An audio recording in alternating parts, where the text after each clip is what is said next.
The cleanup continues after that severe storm Saturday afternoon that left damage and messes scattered everywhere. But who is responsible if certain items blown around end up damaging your property? Valley News Team's crime and safety reporter Bailey Hurley talked with insurance agents today who say the answer might surprise you.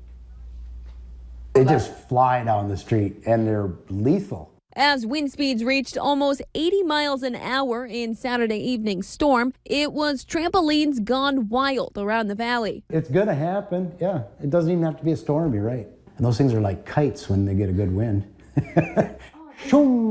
And once the storm blew over, many found their homes and vehicles damaged. But whether it was the neighbor's tree or their trampoline that caused the broken windows, Tom Tavit with Moorhead Insurance says you're the one that's going to have to pay. Because what caused the loss was not the trampoline, it was the wind. He says it doesn't even really matter if the trampoline was secured or not. He says in order for it to be your neighbor who foots the bill, there has to be intent. They should do their diligence and make sure that they've done the best possible that they can to make sure that that trampoline doesn't go flying away.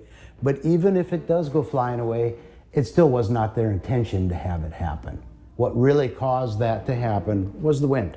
Tavit says the same rule goes for trees, fences, and anything else that might blow around and cause some damage, adding that wind and hail are about 75% of the claims they see every year. Fires don't happen that often, but these wind, hail, these summer storms, they wreak havoc.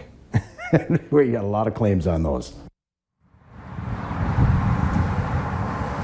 Mike, Andrea, I want you to take a look at this quick. This is just one of the dozens of fences that is still out for the count over 48 hours now after that storm swept through the area. Now, I'm in the Bluemont Lakes area right now, but as you just heard Tom Tavit say, luckily, this fence didn't cause any damage to any of the neighbors' homes or their vehicles. But just as you heard Tom Tavit say, now, even if it did cause damage to the neighbors, these homeowners aren't the ones that have to pay. It's actually the neighbors that have to pay. And that's something that they'll have to figure out with their insurance. But Tavit did say that if you want to figure out a way to get a little bit more compensated, you can try and take your case to small claims court. However, he did say after attorney's fees and legal's fees, he's not really sure how much you'd actually get out of that.